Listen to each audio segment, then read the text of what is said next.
l'ADN tumoral circulant revêt un intérêt majeur, en particulier en hématologie, pour caractériser la maladie de chaque patient et pour en suivre des modifications au cours du traitement.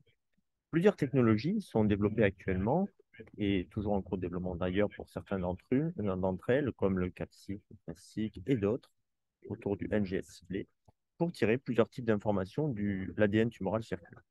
Donc l'enjeu est de pouvoir utiliser ces informations, qu'elles soient quantitatives ou qualitatives, dans la prise en charge des patients en clinique.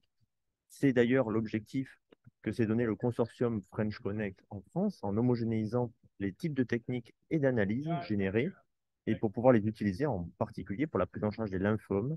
en France. Le schéma ici montre les différentes facettes d'utilisation de cet ADN tumoral circulant dans la prise en charge des patients, que ce soit dans le sens des aiguilles d'une montre, au diagnostic, avec l'intérêt notamment pronostic quantitatif, mais aussi le pronostic qualitatif, en fonction des anomalies et des mutations mises en évidence dans les exercices de génotypage. On peut en déduire de ce profilage mutationnel, on peut en déduire l'intérêt thérapeutique en allouant tel ou tel traitement euh, en fonction donc, de ce profilage. Évidemment, là, on y vers la tendance vers la médecine personnalisée. Et ensuite, l'ensemble de ces anomalies qu'on a mis en évidence au diagnostic, l'intérêt est de les suivre au cours du traitement